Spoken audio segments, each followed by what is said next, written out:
buy everything collectible.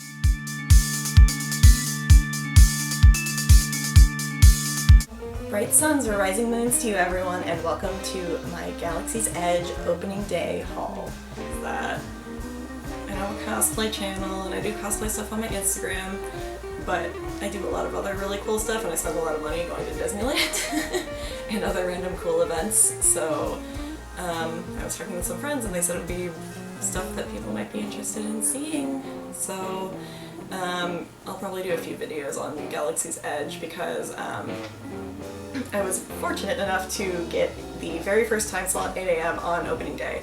So I'll show you my wristband and in a later video I'll talk about that whole experience, and I have a lot of footage of us walking in there and countdown and stuff, but for now we will talk about merchandise because I spent too much.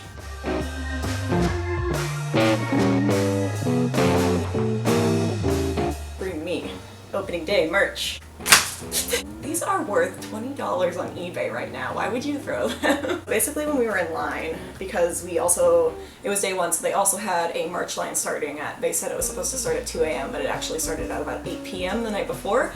So they handed out these little really now very crinkled because we used it all day, kind of guidelines to where you can find the day one merchandise. So we were very fortunate to kind of get in there with this slip very early. We also received a merchant and food guide. You know, very simple Disneyland map of Galaxy's Edge specifically. This right here is the fancy one though. So it's very nice, made of kind of a very shiny paper with kind of like embossing on it for all the different things, like it's textured and stuff. And like the Millennium Falcon is on its own layer. And you open it up and it's the new map of Disneyland, including Galaxy's Edge. I'm gonna frame like all of the ones we got because they're so nice and I love them. Yeah, it has info for the new attractions and whatnot. Again, glossy paper, very fancy, very nice. They said these were for opening day only too, so it's a nice little collectible we got. Don't throw it. Don't throw the pins, those were expensive. So let's see if I remember the prices for all of these, but basically we were able to, because we got checked in 2 hours early for our time slot on opening day, they allowed us to go back in and purchase the day one merch. So here is the pin, the first limited edition pin. I'll probably get some close-up footage of this later, it's very nice. But basically it has the date on it right up here in the sky, and it has the pictures of Black Spire Outpost on it and the Millennium Falcon, like all the merch has, because you know that's the big iconic thing that they've done for this. And it's a limited release. I don't think it says, you know, it just says limited release and then opening day in the date and Star Wars. Do you remember how many this was out of? I think there was like a display. Those are just in a little... They're in a little thing at the register, but yeah. So then there's the other opening day pin. This one's kind of like basically a bigger, it's a little crooked in the box. Yeah, it's basically kind of the same thing as the littler one, but this one's big. As you can see, here's my hand next to it. It's huge and heavy, and it was like $65, but it's very nice quality. It's very thick, you know, made of the same metal as all the other limited edition Disney pins, but again, it has the date down here. It has their whole cleared for landing thing they've had going on for the opening. This one's very nice. This one sold out, I think the fastest of all of them, is what I heard on the internets.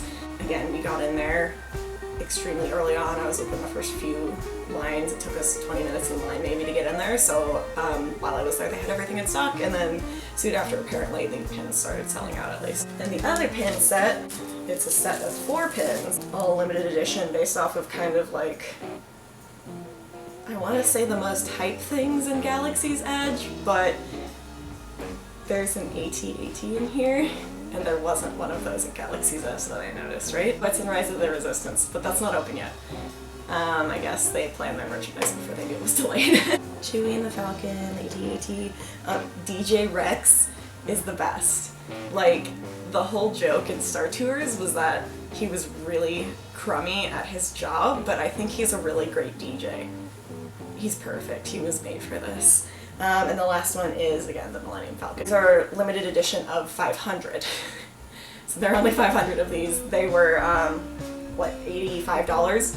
But they're very nice. They don't have, like, opening dates or anything, but because they were of 500, they sold out very quickly. Let me see actually if there's a date on the back or something. Oh, nope, it's telling me that this is 500 of 3,500. Or there's a misprint on the back of the box. I'm gonna call you Godlighter. So this is limited edition of 3,500 allegedly, and the back says 500. And for this one, it's limited edition of, oh it fell, whoops, of 1,000, but the back says 1,000, so we aren't sure if this one has like a typo on it, or if I literally just got the last numbered one for this one, which would be pretty cool. I mean, either way, typos make things rare, don't they? Okay, and then the shirts, I bought like 3 of them. So basically the deal was that you could only buy 1 item per SKU number. So like this was a SKU number, this was, and then each shirt size was a SKU number, so I got the ones I could. I did not get the AP holder merch because I am not an annual pass holder anymore. I know my shirt says otherwise, but this is from like 5 years ago. This is the standard opening day shirt. It's very nice again. The same image as on the pins, Black Spire Outpost and the Falcon in front and Star Wars Galaxy's Edge. And then May 31st, 2019, the opening date. You know, they're just typical Disney shirts. They're cotton. They'll probably shrink in the wash. They'll need to be steamed before you wear them. I know those people don't want steam shirts, but this is a cosplay channel, so I have to promote good clothing maintenance and proper wear. There's not anything really on the back other than Disneyland, so presumably if you did go to opening day at Disney World, again it would have the different date, but it would also say Walt Disney World on the back, which is really nice because ever since the Disney Parks merchandise initiative, they haven't really separated the merch between the parks very much, so it's always really nice to see when they do something like different or specifically branded to tell you where you got it instead of just saying Disney Parks. This is my channel, that's her butt. But we're gonna take her off the table because then you won't get to see the merch if she's there. Unless you just want to watch her, then I'll put a compilation of her walking on the table and trying to eat my merchandise at the end of the video. And for this segment, I'll just put some knockoff Cantina music here. This is gorgeous. I wish everyone that watches this, all like 2 of you, could just touch it because it feels really nice. Basically, if you want to see my reviews of any drinks we had, I have a whole Twitter thread about it because I was like minorly live tweeting, minorly discording my experience in the group, but yeah, I'll link that down below or wherever I can put it, and you guys can check that stuff out. As for the merch we ended up getting, we didn't get the 2 mugs because that would have been a ton of money to get all of them, but instead we went for the beer flight here. Basically, you know, it had tasters for each kind of specialty brew that were made for Galaxy's Edge specially, and they were all generally good. Again, you'll see all that information in my Twitter thread. On the bottom it says it's first edition, so I'm guessing that this one is like more special than whatever they'll release generally for the beer flight later on. I don't know if they're planning on discontinuing it or something, but if you're interested, it definitely has like a limited first edition marking on the bottom. So maybe it'll change in the future, who knows. But basically this wooden part here looks very wooden and nice, but it's actually made out of like a really high quality resin. Because of that, it's more durable and kind of easier to wash and stuff, so for you to actually like, you know, put food on or like spill drinks on. Spill to your heart's content on this because you can just wash it in the sink because it's not wood. And the raincore teeth inside are actually ceramic. They're very nice. They're like, they have like this nice hand-painted like rim around the top, and I was really expecting these to also be resin, but they're very heavy, nice ceramic. Do not drop these. But they're really cute, and there's like 4 of them. So if you go with 3 friends like I did, you can each have 1 tooth and do a Kingdom Hearts and go stand out and hold your tooth up into the sun, or 2 suns, 5 suns. How many suns does Black Spire Outpost on the 2 have? I don't think they specified. I only saw 1, but you never know. Maybe they have suns at night. We weren't there at night. Yeah, you can do Kingdom Hearts then. But basically, this set is amazing. It was $72 or $75. Very worth it, because not only do you get to try all the beers without having to order a whole thing, but this set's amazing. Like, it would look really good in home. Like, even if you don't want your house to look super nerdy or anything, like, I think it's very like trendy and would just look good as a centerpiece on the table. And we also have their coasters for your drinks that they hand out at the cantina. They're double-sided. The front side says Oga's Cantina, the back side says something in Arabesh that I failed to translate before this video, like a fool, but they're very cute and you can take them with you. You get 1 per person basically, and you can just take your drink off of it quickly so that it doesn't get like water stained and stuff.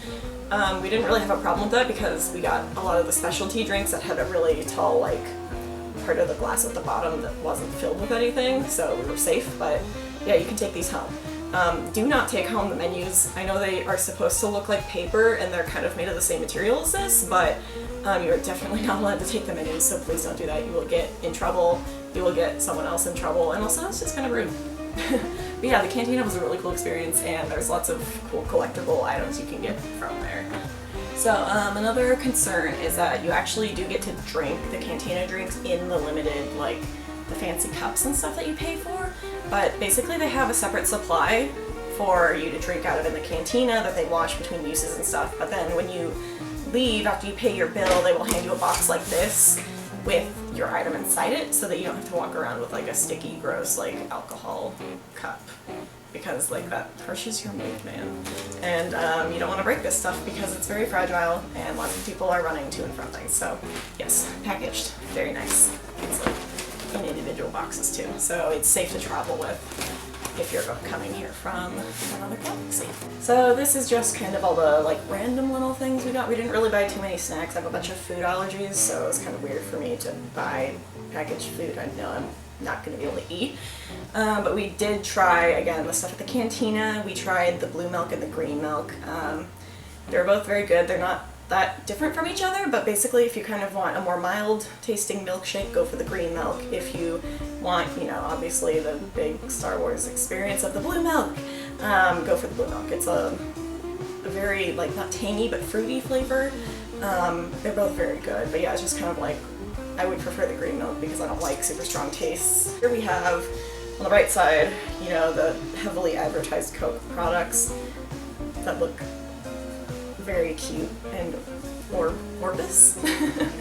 But basically, yeah, it's just normal Coke products, Sprite, Coke. They had a Diet Coke and a Dasani water as well that you could get. But yeah, they're just kind of standard, but the packaging is really cool. Like, you can unscrew them using, I don't like standing up, but you unscrew them using the top thing here, and you can screw them back on. But also, like, if that hurts your hands or whatever, you can also just kind of pop it off and use it like a normal bottle. But yeah, again, just a nice little treat if you want to buy a soda or something. Like, instead of getting a fountain drink at one of the restaurants, I would definitely recommend like getting one of these because they're just cool and they have like about the same amount as like a normal can of soda, just in a pretty shape. The other thing over here is the MRE kit. So basically this thing's really funny. It was $25, and in one of the movies, Luke eats, you know, the MRE kit, and they did this whole thing where they researched and they talked to Mark Hamill about, like, do you remember what was in this thing? And it was like, you know, like a cute little metal box, and it looked like super legit and like militaristic and like very in theme, and they went to all those lengths to get kind of items that they could put in it to replicate the original movie food, and they made this plastic box of treats for like preschoolers.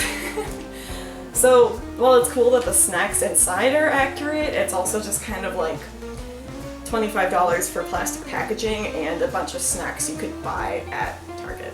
It's literally 2 kinds of pretzels, cheddar crackers, some like sour lemon candies, a couple kinds of nuts, some mints, and just little tiny little, I guess like a little snack pack, which is nice, but again, it's like $25 and you don't actually get like, the case isn't super collectible or fancy or anything. So I guess from our trip experience, this was kind of the one like disappointment because we were like really looking forward to seeing how cool this was. But yeah, there's like a little guide box to whatever's in there. And yeah, it's a pretty simple thing. I mean, if you're snacky and you just really like Star Wars references, you can walk around being like, look at this cool box I got. But also it just looks like Tupperware that you would give to a 5-year-old. Our next collectible fancy item is this Legacy Lightsaber from Doc Ondar's Collectibles in Galaxy's Edge. It's basically movie replicas of all the lightsabers. They had a bunch of them. I don't even remember how many. They had this huge display case with all of them on stands, and they looked really nice and absolutely movie accurate. But each of them came in a case similar to this with, you know, different symbols on the front based on which character you got. We got Luke Skywalker's lightsaber.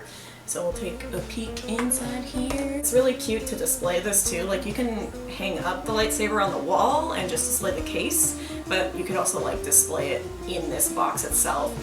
They didn't actually sell the stands that they were displaying the legacy sabers on in Dok-Ondar's, which was kind of disappointing. You kind of get 2 for 1. You don't have to buy a stand because it comes with this box. Ooh, I feel kind of scared holding this. It's made out of metal. It is very nice. It's very fancy. It feels like very like weighty in your hand, like you would expect like a lightsaber to feel like.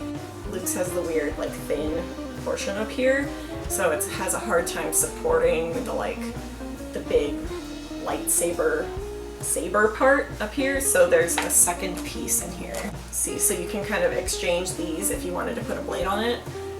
It's kind of lame, but you know, whatever keeps this safe but allows you to have a movie accurate prop as well. So this ended up coming out to about $130 each. Lightsaber cost a different amount, but they were all kind of around the same price range, and you do have to buy the blades separately, and it like screws in at the top. But again, like this one you have to like, I don't want to unscrew it. I like it like this. Yeah, again, the gold part, the metal looking parts, the metallic stuff is all metal. The black parts are definitely like a heavy-duty plastic, but I think that difference in texture and the way that it reflects light really kind of encapsulates the correct feel for this lightsaber, so I wouldn't say that the plastic kind of cheapens it at all. It just kind of makes it look more accurate. And yeah, it's really high quality, and I would say worth the price. We ended up waiting in line for about an hour to get this, which wasn't too bad. They were having register problems, and we think that's what happened, but didn't do the Savi's lightsaber experience thing because we were specifically more interested in the legacy sabers, because it would have been a little cumbersome to carry both around, but hey, if you want to use like 5 lightsabers, like power to you. Ciao. The reusable bag they'll offer you at pretty much every merchandise location unless you're buying something really big. You know, it's just that reusable bag material, so you don't put anything sharp and stabby in it. But the design's really cool. This one actually has R2 on it. I noticed none of the other, like Galaxy's Edge merch has R2 on it, which is disappointing. It has the year on it, so presumably it'll change at the end of the year, or like once they're done with kind of all the like opening celebrations and stuff. Here's the other side with again the classic Galaxy's Edge logo. I mean, it's a pretty big side. It's kind of standard like all the other bags that they have in Disneyland that are reusable. You can fit a lot of stuff in it. Costuming items. Most expensive costuming item we got was $250 Resistance pilot suit. This thing is huge and heavy, and I mean, it's a big jumpsuit. This is a large size. I would say it's very much worth the money if you like this whole suit, because it comes with, you know, every piece you need except for the helmet. The only helmets they sold there were kid-size helmets, but you know, you can go to Target and stuff and find the actual like adult-size pilot helmets if you need to, or like online. Disney sells them online. I don't know why they didn't have adult sizes in the parks. That's ridiculous when they're selling adult-size pilot jumpsuits. It doesn't make sense to me. Wear helmets when you fly planes and go on scooters and bikes, kids. Like I said, it comes with literally every piece of this costume. It's kind of huge and hard to show off. I'll post some pictures of my test subject wearing it later. But basically, it's got this chest piece, which is made out of foam. This is probably the one thing I really want to like update on this. Like, I think the whole thing is really well made, and like the fabric choices were amazing. And I'll go into more detail in a second, but this is the one thing I would change. It's just foam, so like if you like touch it with your nails too hard, it'll indent, and that just doesn't bode well for something that's kind of right centered on your chest, and it just doesn't look as authentic as the rest of the costume. It kind of throws off the whole look. But again, like, it's a small easy piece to like replicate or like cover with something nicer, but regardless, like, they do have it on here and it's lightweight, so it won't drag the whole costume down. So God, I should just do a separate video on the costumes. That's so much I want to say. Well, I was just reminded that I am a cosplay channel. Wow. I'm 3 videos in and I actually haven't really done any cosplay specific content other than like a masquerade competition entry. I'm really amazed with the quality of this, except for a few items, which I will be replacing, and therefore I will be posting update videos on. We're gonna also look into kind of how the 501st is dealing with these new screen accurate like parks editions, to kind of see if they have like advice for updating, or like what they think is kind of their quality level for these, but basically I'm looking at replacing this chest piece and this vest.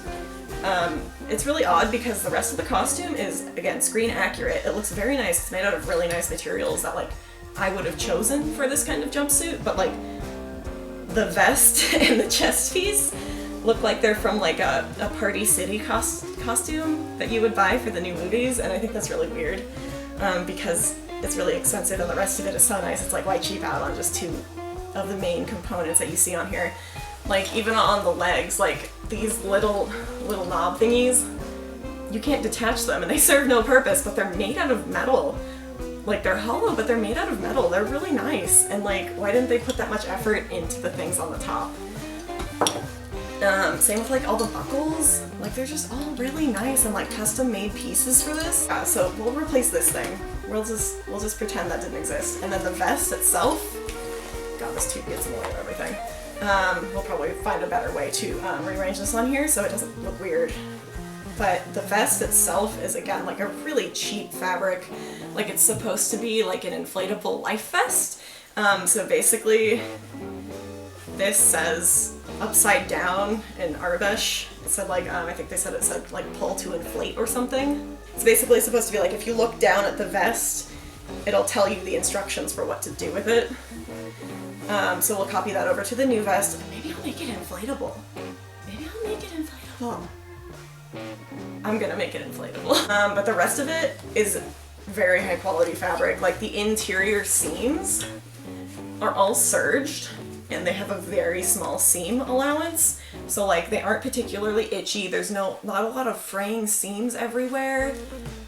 Like, the elastic was really well done. Like, if you look inside of it, like, it's gonna be comfortable to wear even if the fabric's a little rough. Like, you're intended to wear, like, some layer of, like, clothing underneath this, but, like, even if you didn't, it wouldn't be too abrasive on your skin, which is something that I was really concerned about for all of the outfits they're selling here, because a lot of Star Wars clothing is a lot of, like, linen and, like, weaves and, like, just things that do not feel really nice on your skin because they're so textured. The belts are a little confusing on here. I can't even, like, show them properly because it's so heavy to hold up, but again, I'll post a picture later of someone wearing this so that you can kind of get an idea for it. But definitely pull up a picture of a pilot before you put it on so that you know where all the straps go, because there's stuff that goes, like, around your waist and around your legs and such. There's pockets in here. This is my actual favorite purchase from Galaxy's Edge that I purchased, like, of everything I got, of all the fancy stuff, all the less than fancy stuff. Like, this is my favorite. I love it. Like, I don't know, as soon as I saw the dedication ceremony live stream, I was like, I need to purchase that. And so I did. So this is the Sith tunic, or black tunic, I guess. Was Anakin technically Sith when he started dressing like an emo kid? It's kind of hard to see when it's, like, unfolded like this, because basically you need it on a mannequin or on a human to kind of exactly see what it looks like, but it's basically kind of like a wrap shirt kind of thingy with snaps so that you can kind of hold it into place and whatnot, and it has, you know, the two little dangly straps. The back side, everything's attached back here. This item is not lined, but I think that's okay because, again, it's like one of those things you're supposed to wear, like, some sort of, like, tank or something under, or like an undershirt, because, yeah, it's just kind of like a robe, a tunic, you know. But again, like, the inside's very nice. Seam allowances aren't too large. They've reinforced all the major seams with this, so it's kind of a little more elasticity in the seams, so that in case you really need to stretch it to kind of get it around your torso, like, it'll fit. Gives you a little bit of extra bend. Like, the sleeves should hit kind of about here, kind of like on your Harry Potter robes or your Jedi robes, as I should be comparing them to in this video. But basically you kind of want the sleeves to hit here when you're looking for your size, and you don't want it to be too snug. Tunics are generally something that are kind of form-fitting, but also they should flare out a little bit. Miss, you can't touch this. This is a black tunic and you'll get it furry. Yeah, here's the waist thing. It has basically two sizes you can do. You can maybe see here, there's a little hook and eyes for you to kind of hook it on in the back, and it's nicely pleated so that it doesn't look wrinkled or anything, but it has the nice kind of gathered look that those have there. You can put like a belt on over it to store stuff, but I prefer the look just with this. Basically it's made out of really nice linen with a pretty weave. So it's basically one kind of fabric, but they laid the cuts out so that the kind of the grains and the texture would be facing different directions depending on the piece. So it like has a really nice visual look to it if you look at the fabric up close. And I just think that's really appealing because in the movies, the tunics are just such a like distinct piece of costuming, like when they're fighting and stuff. And it's really kind of the item that, I guess, I wouldn't say defines the look of the Jedi, but it kind of is, you know, the centerpiece that brings it all together. So it's really cool that they put even that little bit of detail with just the patterning. How much did I pay for this? I want to say it was like $50. I'll double check. But I think it was like $50. Yeah, I took the tag off already because I've worn it 3 days in a row now. The other thing I noticed was that they have 2 sets of tunics you can buy. They have the adult sizes and they have the child sizes. Now, the problem I have, I'm about 5'4"-ish. I'm kind of tiny, or I guess average height for an adult female, but the adult tunic sizes tended to be scaled to adult males. So they ran really, really big, so I actually didn't fit into any of the adult sizes, just because they were way too huge on me, like I was swimming in them. It was weird, so I had to go into the children's sizes, so what I ended up with was a child's large, which is kind of weird. It was odd because it was like they had adult male sizes in the tunics, but they had all the adult female sizes in Rey's outfit, and like it's cool that we get that representation with Rey because I love her as a character so much, and I'm so happy we can buy her clothes and we're not just like restricted to the traditional Jedi look, but also like, what if I want to be a traditional Jedi? It's a little weird to have to buy children's sizes when I'm a grown adult. But yeah, otherwise, like, this is my favorite piece. I think I'm gonna put it on now. Ah yes, as I was meant to be, a Sith Lord. Doesn't this look amazing? It's so comfortable. Like the fabric it doesn't like hurt my skin. It feels nice. It's not like scratchy, it's just like textured. I don't know, it feels like it's like got ridges. And it feels weird rubbing here. I could like scratch my hand with it. It's like fun. I don't know. As you can see, okay, so the shoulder things are really cool because it gives you this nice like triangular frame and like really emphasizes your shoulders like as the design's meant to be, because you know, you want to look intimidating even when you can't wear your robe. And this, like the design itself from the movies does a really good job at emphasizing this. And I was kind of worried when I saw these initially that a lot of the times the problem people have with making things like this is that they don't reinforce these upper shoulder areas that kind of hang over very much.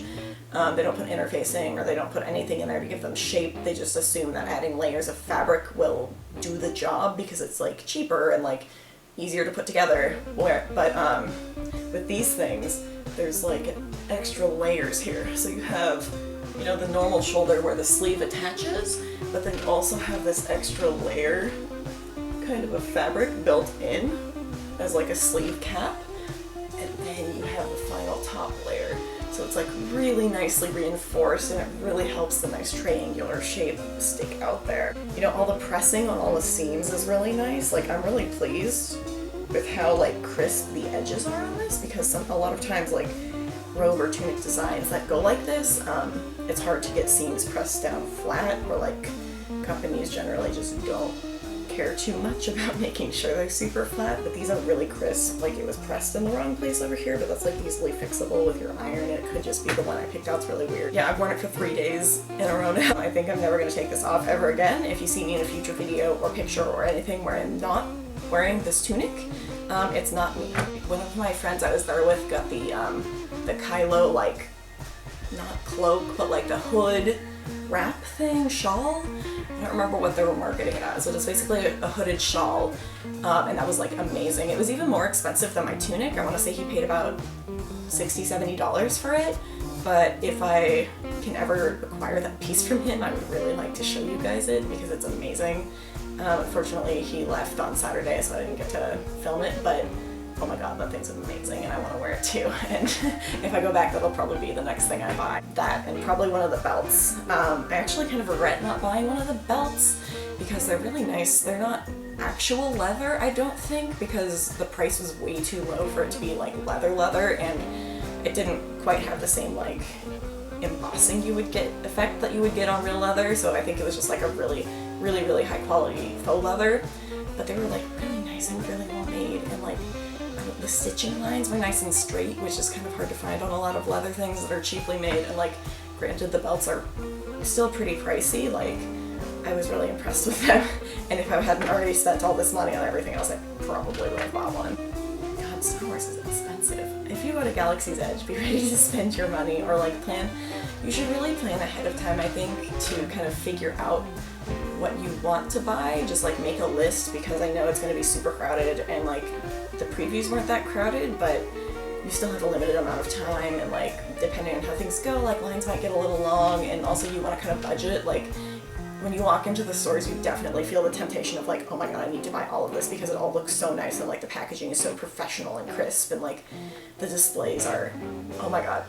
I almost bought so many kyber crystals just because the display was so nice. Like I didn't even buy like the custom lightsaber experience thing, but like I wanted the crystals because they were just gorgeous and they were so cool on the display, and they just looked like amazing. So that's a trap that's really easy to fall into. I guess overall I was really pleased with everything I bought except for the MRE kit, which is really weird. I talked about that a lot in the review of it when I showed it to you guys, but I'm still just kind of astounded by it. Like, it's the funniest thing to me. I think that'll be a joke with me and my friends for a long time to come, but yeah, overall, like, it's like they took the professionalism and in-world packaging and product, not placement, but product theming that they have in Wizarding World, and just took it to the next level. Like, everything is gorgeous, everything's really well made, it's not obscenely expensive like you would have necessarily expected. Like, I think the price I paid for my cloak and everything is pretty decent. Like, even though the jumpsuit was $250 and I want to replace some things, I still think that was a really good value for what you were getting, because I don't have to redo that much, and the things I'm redoing is just because of personal taste rather than like, it's broken, or it's obscenely cheap, or just like, it looks horrible. No, I'm doing the upgrades because like, I think that like, I just enjoy doing little things like that, and I think I could make it look a little bit better. But again, like, I think for the price that I paid for everything, except for the MRE kit, everything was really good. God, I spent so much money, but you know, it was all worth it. Like, I had an amazing time, and I hope that you all get to go see Galaxy's Edge too. Like, I don't want to sound like I'm just peddling Disney wares to you, but I was actually genuinely impressed with how high the quality of merchandise was. Like, I wasn't going into Galaxy's Edge expecting to spend a ton of money on things that weren't like expensive collectibles, you know, like the legacy lightsabers, but everything else, it just drew me in because it was just so well done. And if you disagree with anything I've said here, like, please let me know. Like, I was there for 4 hours on the first day in the first time slot. I had only slept for like an hour and a half. I had no food. I was purely running off of hype. Like, maybe they just had the best stock in that time slot, and maybe things after that just got kind of like, okay, well, we've gotten the press out of the way, so now we can stock it with like the less interesting things. Like, I don't know, maybe, who knows, everyone's experience is different. But yeah, I'm definitely trying to go back again. If I do go back, I will check out the things I bought and kind of examine them in the park and do a comparison. I'll buy new things probably. But yeah, like, I just had a really good merchandising experience there. Actually, I think it was the vice president of consumer products or merchandising was actually there in the park during our time slot. I saw him walking around a few times.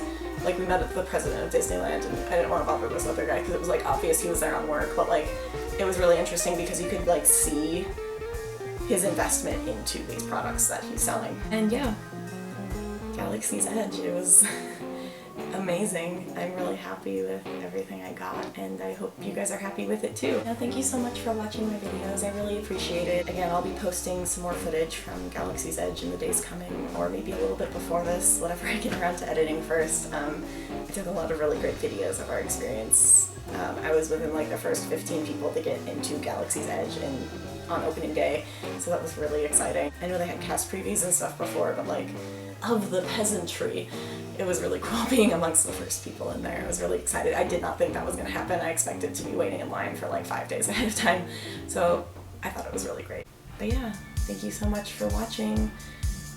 Please like this video, subscribe, hit the bell icon, do whatever the heck YouTubers always tell you to do on these things.